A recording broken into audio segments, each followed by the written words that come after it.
Punjabi University พัทยาเป็นโลโก้ของพุทธศาสนา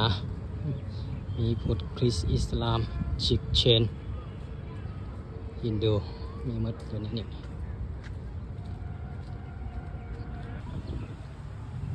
เป็นโลโก้ของศาสนา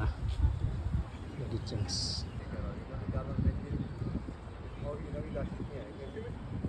เป็นห้าเหลี่ยมนี่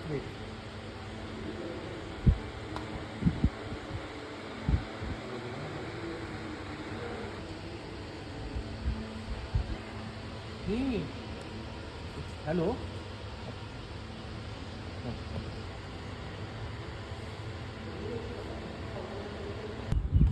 ไปนอกมหาลัย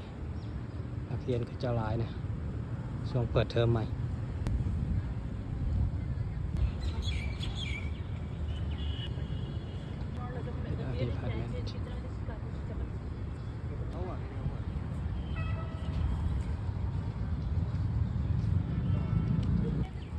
ใช่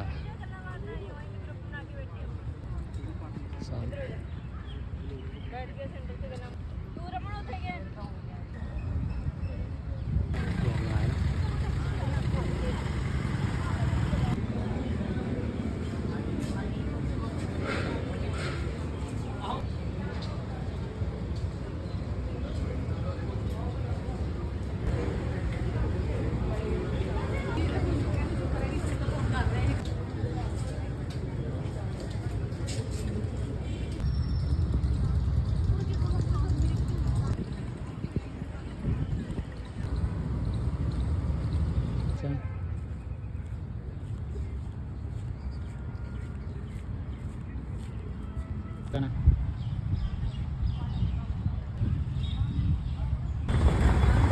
ทางมหาลัย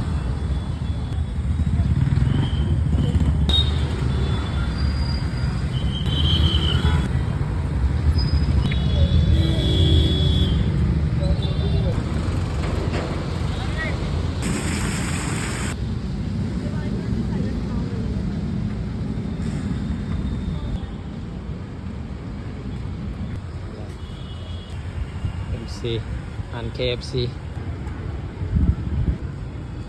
กว้างหลาย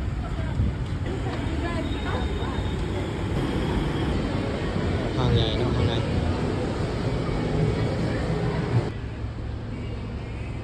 ก็โทรศัพท์ชั้นชั่วโมง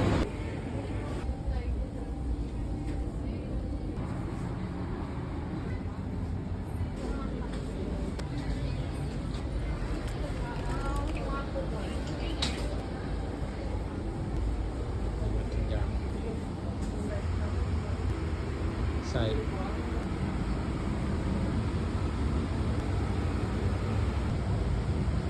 แล้วทุกอย่างก็ก่อนของใส่มีมัดทุกอย่าง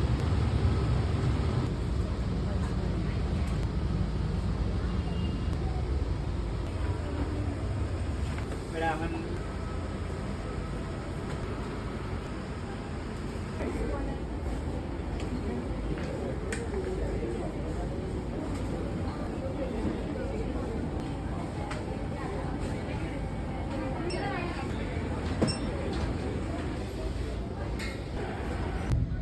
ส่งยิน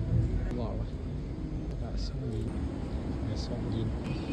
เราเสียบปาก